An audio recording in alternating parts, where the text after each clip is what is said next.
I am just मैं ਤੁਹਾਨੂੰ ਅੱਜ ਬਰੀਫ ਕਰਨਾ ਚਾਹੁੰਦੀ ਹਾਂ ਕਿ ਜਿਹੜਾ ਇੱਕ ਕੇਸ ਰਿਪੋਰਟਡ ਕੇਸ ਸੀਗਾ ਜਿਹਦੇ ਵਿੱਚ ਇਟ ਵਾਸ ਰਿਪੋਰਟਡ ਕਿ ਵਨ ਗਰਲ ਉਹਨੇ ਵੀਡੀਓਜ਼ ਬਣਾਈਆਂ ਆਪਣੇ ਫੋਨ ਵਿੱਚ ਜੋ ਕਿ ਇਤਰਾਜ਼ਯੋਗ ਸੀਗੀਆਂ। ਸੋ ਇਹ ਜਿਹੜਾ ਇਨੀਸ਼ੀਅਲ ਰਿਪੋਰਟ ਸੀਗੀ ਇੱਕ ਬਲਾਕ ਵਿੱਚ ਇੱਥੇ ਇਸ ਯੂਨੀਵਰਸਿਟੀ ਵਿੱਚ तकरीबन 4000 कुड़ियाँ होस्टल च रहिंदियां ने। So is that correct? It is 4000 हाँ 4000। सो जो 4000 गर्ल्स हैं ਉਹਦੇ ਵਿੱਚ ਜਿਹੜੀ affected girls we can say कि वन इज़ दी गर्ल ਜਿਹੜੀ कि एक्यूज़ड है और ਉਹਨੂੰ पुलिस ने अरेस्ट कर लिया और ਉਹਦੀ इन्वेस्टिगेशन चल रही है। जो उस लड़की का फोन सीगा वो पुलिस पोजैशन विच ले लिया गया है तो वो स्टेट साइबर क्राइम नूं ओदा एनालिसिस लई भेज दिता गया। सो एक वो लड़की सी, दूसरी वो लड़कियां हैं जिन्हां ने उस लड़की नूं कुछ इतराज़योग हरकत करते हुए देखा। So there are about we just interacted on the directions of DGP Punjab as a senior woman officer and additional DG holding charge of women and child affairs. So मैनू इत्थे डिप्यूट किया गया सी just to go and interact with the girls because बहुत सारी rumors इस case बारे फैलाइयां जा रही सीगियां जो कि गलत सीगियां। सो जो असी उस लड़कियां नाल मैनेजमेंट नू असी रिक्वेस्ट किया सी कि जिहड़ी अफेक्टेड लड़कियां हैं उन्हां दे नाल साडी मुलाकात कराई जाए। So they were kind enough to arrange that meeting. So we had a meeting with about 50-60 girls जो कि उस फ्लोर ते रहिंदियां सीगियां जिथे वो कुड़ी सीगी। सब तो पहली गल है कि जेड़ी ये सारे बच्चे ने most of them have joined the new session. So एक दूसरे नू बहुत अच्छी तरह जानते नहीं है। पिछले 2 हफ्ते तो ये बच्चे इत्थे आके होस्टलर्स रह रहे ने। सो एक दूजे नू अजे सैटलिंग इन प्रोसैस चल रहा सीगा।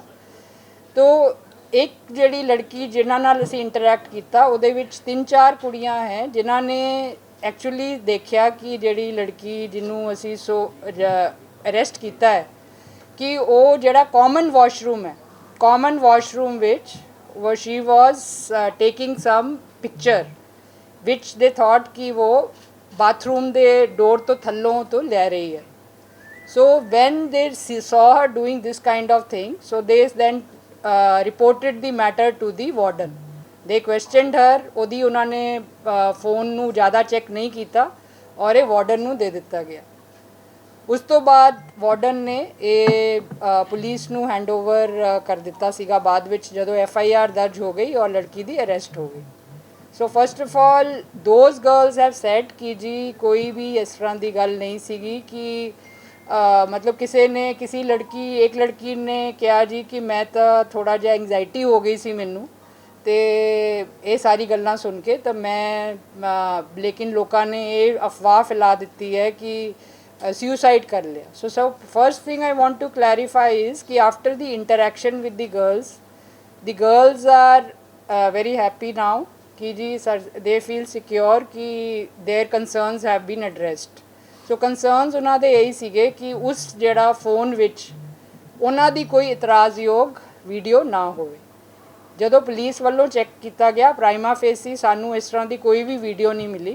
कुछ वीडियोज़ जिहड़ियां सीगियां उस जिहड़ी अरेस्टेड कुड़ी है उहदी खुद दी सीगियां और वो ostensibly she may have shared with her boyfriend और उस बॉयफ्रेंड नू अरेस्ट करन लई team has already been deputed. He is in another state.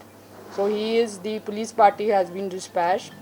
So ये जिहड़ी हुण गल है इन्वेस्टिगेशन दी कि वैदर जो प्रिलिमिनरी असी फ़ोन देखा पुलिस ने उहदे विच कोई भी इस तरह की वीडियो नहीं है जो कि इतराज़योग होए except for the girls own videos. And secondly एक कई कुड़ियाँ जिवें मैं तुहानूं पहलां कहा कि 4000 कुड़ियाँ विचों 20 कुड़ियाँ अफेक्टेड है। उन्हां दा अज जदों असी उन्हां दे नाल इंटरैक्ट किया they asked questions to the SSP to the DIG to the deputy commissioner and to me. So we addressed all their questions. उन्हां दा सब तो बड़ा ग्राउज ये सीगा कि सानू तो कोई पुछ नहीं रहा ਅਸੀਂ ਅਫੈਕਟਡ ਕੁੜੀਆਂ हैं तो कोई होर कुड़ियाँ जाके प्रेस स्टेटमेंट्स दे रही हैं और सोशल मीडिया ते वो चीज़ वायरल हो रही है. So that is we have advised the administration कि वो ਜਿਹੜੀ ਅਫੈਕਟਡ ਕੁੜੀਆਂ ਹੈ ਉਹਨਾਂ ਦੀ ਸਟੇਟਮੈਂਟ ਇੱਕ ਸੋਸ਼ਲ ਮੀਡੀਆ ਤੇ ਪਾ ਦੇ with an endorsement from the management that this is the correct version. So I would appeal to the media ਕਿ ਇਹ ਜੋ ਇਹੋ ਜਿਹੀ ਚੀਜ਼ਾਂ ਜਿਹੜੀਆਂ ਹੁੰਦੀਆਂ ਨੇ ਕਿ ਜੀ ਲੜਕੀਆਂ ਦੀ ਕਿਸੇ ਦੀ ਵੀਡੀਓ ਵਾਇਰਲ ਹੋ ਗਈ ਜਾਂ ਕੋਈ ਇਸ ਤਰ੍ਹਾਂ ਦੀ ਸਨਸਨੀਖੇਜ਼ ਚੀਜ਼ ਹੋ ਜਾਂਦੀ ਹੈ. ਇੱਕ ਤਾਂ ਦੇਖੋ ਜਿਹੜੇ ਬੱਚੇ ਜੋ ਅਫੈਕਟ ਹੋਏ ਤੁਸੀਂ ਸੋਚ ਲਓ ਕਿ ਕੋਈ ਸਾਡੀ ਭੈਣਾਂ ਸਾਡੀ ਬੇਟੀਆਂ ਹੋਸਟਲਸ ਵਿੱਚ ਜਾਂਦੀਆਂ ਨੇ ਐਂਡ ਦੇ confront this kind of situation ਤਾਂ ਉਹਨਾਂ ਨੂੰ ਉਹ ਟੈਕਲ ਕਰਨ ਵਿੱਚ ਇਮੋਸ਼ਨਲ ਕਾਸਟ ਵੀ ਹੁੰਦਾ ਅਤੇ ਇੱਕ ਡਰ ਵੀ ਹੁੰਦਾ ਇਨਸਿਕਿਉਰਿਟੀ ਵੀ ਹੁੰਦੀ ਹੈ ਕਿਉਂਕਿ ਇਹ ਲੜਕੀਆਂ ਨਵੀਆਂ ਸੀਗੀਆਂ. ਇਹਨਾਂ ਨੂੰ ਐਡਮਿਨਿਸਟ੍ਰੇਸ਼ਨ ਤੋਂ ਵੀ ਜਦੋਂ ਥੋੜ੍ਹਾ ਜਿਹਾ ਕੰਸਰਨ ਸੀਗਾ ਕਿ ਜੀ ਸਾਡੀ ਸੁਣਵਾਈ ਪ੍ਰੋਪਰ ਤਰੀਕੇ ਨਾਲ ਨਹੀਂ ਹੋਈ. ਦੇ ਵਰ ਸੇਇੰਗ ਕਿ warden did a good thing she addressed all our concerns but we feel कि सानू कोई कुछ नहीं पूछ रहा. So then we told them कि असी तुहानू सारे police officers and the deputy commissioners we have come so that कोई गलत story बाहर ना जाए. So that is what I think now everything is clear. If there are certain questions still so we will take देखो एक and let us not sensationalize the issue. Social media 'ਤੇ ਸਾਰੀ ਤਰੀਕਿਆਂ ਦੀ ਖਬਰਾਂ ਚੱਲ ਰਹੀਆਂ ਨੇ ਜੋ ਕਿ ਜੀ ਲੜਕੀਆਂ ਨੇ ਸੁਸਾਈਡ ਕਰ ਲਈ ਹੈ ਉਹ ਗਲਤ ਹੈ ਔਰ there is nothing no substance in that, there is no attempt, there is no death. So it is a case of young people doing certain things which has escalated beyond a certain point and some insecurity of young girls in a hostel. जो जड़ी रात जड़ी अच्छा viral हुई हाँ जड़ी रात ma'am जो रात वीडियो वायरल हुई थी उसको लेकर लोगों में ये रिपोर्ट जो आपने बोला कि वहाँ पे एम्बुलेंस दिखाई जा रही है, वहाँ पे लड़कों को कुछ खींचते हुए दिखाया जा रहा है, लड़कियाँ शोर मचा रही हैं, तो इस चीज़ को लेकर सेंसेशनल न्यूज़ बनी. आपने पूछ रही है तो वार्डन क्वेश्चनिंग कर रही है तो उसके ऊपर आपका क्या है? देखो जो एक वार्डन ने ਮੈਨੂੰ ਤਾਂ actually this I got to know about ਕੱਲ੍ਹ ਸਾਡੀ ਕਾਰਡਨ ਐਂਡ ਸਰਚ ਆਪਰੇਸ਼ਨ ਸੀਗਾ. So all additional DGs had gone to different district. So I had gone to Patiala. So ਮੈਨੂੰ ਤਾਂ ਇਹ ਅੱਜ ਸਵੇਰੇ ਜਦੋਂ ਡੀਜੀਪੀ ਸਾਹਿਬ ਦਾ ਫੋਨ ਆਇਆ ਉਦੋਂ ਹੀ ਪਤਾ ਲੱਗਿਆ. ਸੋ ਉਸ ਤੋਂ ਬਾਅਦ ਮੈਂ ਇਮੀਡੀਏਟਲੀ ਆ ਗਈ. So I have not seen the video but what SSP Sahib briefed me ਕਿ ਜਿਹੜਾ ਉਹ ਵਾਰਡਨ ਹੈ ਉਹਨੂੰ ਡਾਂਟ ਰਹੀ ਹੈ ਕੁੜੀ ਨੂੰ कि बई तू ये की कर रही है. सो अगर कोई कुड़ी बाथरूम कॉमन एरिया में जाके इंज करके दरवाजे के थल्ले गैप होंदा है असी वो भी देखांगे कि कितना गैप है की हो सकता है तो वो कर रही है तो कुड़ियां नू कंसर्न तो होएगा. बट वो जिहड़ी 20 कुड़ियां है वो कहंदे कि असी तो एक किते भी बाहर नहीं दस्सिया, असी तो वार्डन तक सीमित रखिया सी.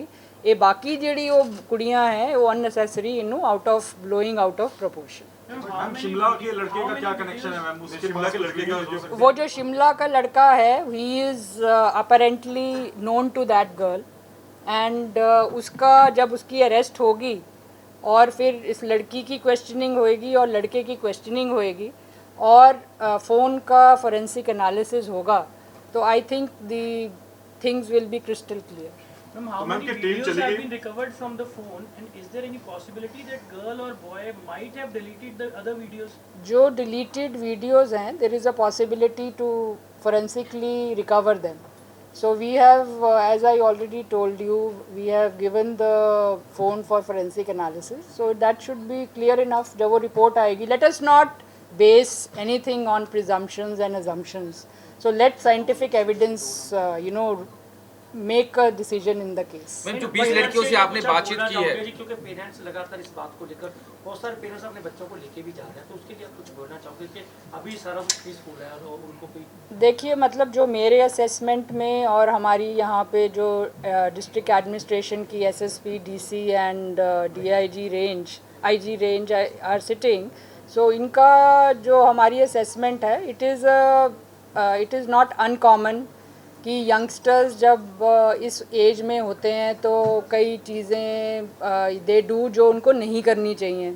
सो अब जैसे अगर ये लड़की अपनी कोई भी वीडियो शेयर कर रही थी तो विच यू कैन से कि that is a private affair between the boy and girl, but if it is objectionable, कल वही लड़का इसको मिसयूज़ भी कर सकता है। सो हमारे पास पहले भी ऐसे केसेस आते रहे हैं जिसको हमने साइबर क्राइम में डील किया है कि सोशल मीडिया पे ऐसी वीडियोस वायरल हो जाती हैं। तो बट इन दिस केस ऐसा कुछ नहीं हुआ है, and this appears to be a case जहाँ पे it is between the boy and the girl, but investigation completely होगी। जैसे वो लड़कियाँ कुछ कह रही थी कि वो she was putting the phone under some bathroom door, so that we will investigate कि what exactly happened और क्या हुआ। ਤੁਸੀਂ ਕਿਹਾ ਕਿ ਫੋਨ ਦੀ ਫੋਰੈਂਸਿਕ ਜਾਂਚ ਹੋ ਰਹੀ ਹੈ, ਲੇਕਿਨ ਹੁਣ ਸਿਰਫ ਫੋਨ ਨਹੀਂ, ਲੈਪਟਾਪਸ, ਡਰਾਈਵ, ਸਾਰੀਆਂ ਚੀਜ਼ਾਂ 'ਚ ਡਾਟਾ ਰੱਖਿਆ ਜਾ ਸਕਦਾ ਹੈ ਕਿ ਹੋਰ ਚੀਜ਼ਾਂ ਦੀ ਵੀ ਫੋਰੈਂਸਿਕ ਜਾਂਚ ਹੋਏਗੀ। ਕਿਹੜੀ ਚੀਜ਼ ਜਿਹੜੀ ਹੈ ਤੁਸੀਂ See, there are this is एक Add on to this, any other recovery from the possession of girl? I mean, laptop, memory card, pen drive, or something. So we have अभी initial investigations में we can't I can't really comment on that. So we have recovered her phone. If it is required, we will do the other recoveries as well if our investigation demands it. And what is the profile of that boy who is in Shimla? Either he's a student, working professional, any history sheeter? I think he's her boyfriend. Beyond that, we will have to catch him and find out what he is doing. ये कहा जा रहा है कि जो hostel था वो पहले बॉयज हॉस्टल था, उसको गर्ल्स हॉस्टल बनाया गया। बॉयज हॉस्टल में ऊपर कई बार बाथरूम ऊपर से ओपन होता है, जबकि लड़कियों का पूरा कवर होना चाहिए। तो देखो अब जो ये आपकी जो इन्वेस्टिगेशन होती है ना पुलिस की, it takes time. It's not that first of all तो सबसे बड़ा कंसर्न तो ये होता है कि भाई ऐसी कुछ ऑब्जेक्शनेबल वीडियोस वायरल नहीं हुई। सो अब बाकी जो इसमें एसोसिएटेड हैं कि उसकी सेफ्टी कंसर्न्स क्या हैं, the district police has already asked a forensic team, state forensic lab के जो हमारे डायरेक्टर हैं वो यहाँ पे आए हुए हैं, mister Kalia is already there, and they will go and examine the bathroom area and see whether कोई hidden cameras या ऐसी कोई चीज़ तो नहीं है। क्या उन्होंने कहा है जी कि अभी जो मामला सॉर्ट आउट हो गया स्टूडेंट और उनके वाह, हमने तो सीधा स्टूडेंट्स के साथ जाके बात करी है। We administration was along with us and we found that they were a little concerned and there was a little bit of they felt that उनकी बात इतनी सुनी नहीं गई जितनी सुनी जानी थी, and they were perturbed with the social media में जो कवरेज हो रही है, दूसरे बच्चों की कवरेज हो रही है और जो अफेक्टेड हैं उनकी नहीं हो रही। सो वी assured them कि हम आपकी बात जो है वो आप in writing, first they were ready to come on video also, but then they said कि हमें ये कंसर्न है कि हमें लोग पूछ रहे हैं आपने क्या देखा, आप कंसर्न्ड हो, आपने पकड़वाया। सो दे फाइनली सेड कि हम एक रिटन स्टेटमेंट दे दें। एक सवाल है मैम, जो 20 लड़कियां सामने आती है तो उनके खिलाफ भी कार्रवाई देखो मैं तो आई विल नॉट मेक वेग statements. I think regarding the case जितनी भी रेलेवेंट इंफॉर्मेशन थी वो हमने दे दी है। इन इन्वेस्टिगेशन अगर कोई ऐसी बात आती है, कोई भी बड़े से बड़ा आदमी भी आता है या छोटे से छोटा भी आता है, वो एक इन्वेस्टिगेशन की बात है। We can't make loose statement. 20 लड़कियों से मैम आपकी बातचीत हुई है? 20 लड़कियों से नहीं हुई, ज़्यादा 20 से ज़्यादा। जो अफेक्टेड है वो अफेक्टेड कैसे है मैम? उनको कोई डर है कि उनकी कोई पिक्स या कोई वीडियो जो है वो वीडियो बनाई गई है? ये अभी मैंने आपको ऑलरेडी ब्रीफ कर दिया है इसके बारे में। If you have a doubt then we can talk separate. ਘਟਨਾ ਰੋਕੀ ਜਾ ਸਕਦੀ ਸੀ। ਕੱਲ 7 ਵਜੇ ਦੀ ਘਟਨਾ ਸੀ। ਜਿਹੜੇ ਬੱਚਿਆਂ ਨੇ ਉਹ ਦੱਸ ਰਹੇ ਆ ਵੀ ਅਸੀਂ ਮੈਨੇਜਮੈਂਟ ਨੂੰ ਵਾਰਡਨ ਨੂੰ ਕਿਹਾ ਵੀ ਉਹ ਸਾਡੇ ਉੱਪਰ ਤੁਸੀਂ ਕਿਹੜੇ ਬੱਚਿਆਂ ਨਾਲ ਗੱਲ ਕੀਤੀ ਪ੍ਰੋਬਲਮ ਤੇ? ਜਿਹੜੇ ਪ੍ਰੋਟੈਸਟ ਤੇ ਬੈਠੇ ਸੀ। ਨਹੀਂ, ਜਿਹੜੇ ਪ੍ਰੋਟੈਸਟ ਤੇ ਬੈਠੇ हैं वही ਬੱਚੇ ਜਿਹੜੇ ਮਿਲੇ हैं ਸਾਨੂੰ, ਉਹਨਾਂ ਨੇ ਕਿਹਾ ਹੈ ਕਿ ਜਿਹੜੇ ਪ੍ਰੋਟੈਸਟ ਤੇ ਬੈਠੇ हैं ਉਹ ਬੱਚੇ ਅਸੀਂ ਨਹੀਂ ਸੀਗੇ। ਪ੍ਰੋਟੈਸਟ ਤੇ ਕੋਈ ਹੋਰ ਬੱਚੇ, ਮੈਂ ਤੁਹਾਨੂੰ ਇਹੀ ਗੱਲ ਦੱਸਣ ਦੀ ਕੋਸ਼ਿਸ਼ ਕਰ ਰਹੀ ਸੀ ਕਿ 4000 ਕੁੜੀਆਂ ਹੈ ਅਫੈਕਟਡ, ਥੋੜੀ ਜੀਆਂ ਹੈਗੀਆਂ। ਜਿਹੜੀ ਥੋੜੀ ਜੀਆਂ ਉਹ ਕਹਿੰਦੀ ਅਸੀਂ ਤਾਂ ਪ੍ਰੋਟੈਸਟ ਵੀ ਨਹੀਂ ਕੀਤਾ, ਪ੍ਰੋਟੈਸਟ ਕੋਈ ਹੋਰ ਬੱਚੇ ਕਰ ਰਹੇ हैं। सो एक पॉलिटिक्स भी होंगी है ना in it's a university with I don't know how many students. So you know, you have so many things going on in the university which you and I will not be knowing. ਇਹ ਰੋਕਿਆ ਜਾ ਸਕਦਾ ਸੀ ਕੀ ਜੀ?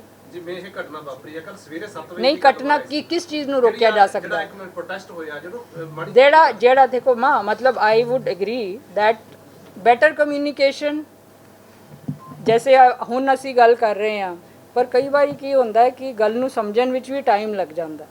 ਸੋ now at this point of time we are very clear ਕਿ ਕੀ ਹੋਇਆ।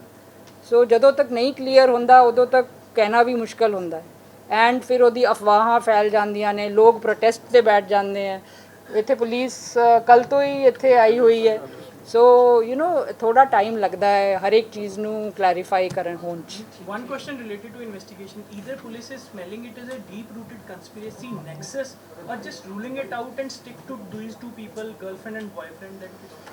So we have, see, abhi to we have started the initial investigation, which it is difficult to say that which side the investigation is going to go. But as of now, it is my feeling, which may be a personal feeling, but I think everybody in the police department shares it, that it appears to be a, you know, case in which the girl and the boy are involved, and I don't know what kind of deep-rooted conspiracy can be there. Some girls are saying that they will raise a protest against the university authority at 4 p.m. That may be, those are not those girls. वो तो कहती हैं ਅਸੀਂ ਖਾਣਾ ਹੀ ਨਹੀਂ ਖਾਇਆ, ਅਸੀਂ ਇੰਨੇ concerned ਹੈਗੇ। हाँ, वो कहती हैं कि जो लड़कियाँ protest कर रही हैं वो कोई और है, ठीक है? These are the new students. हाँ, so these are, ये नई students हैं। ये तो 20 दिन हो गए इनको protest का पता ही नहीं। चलो।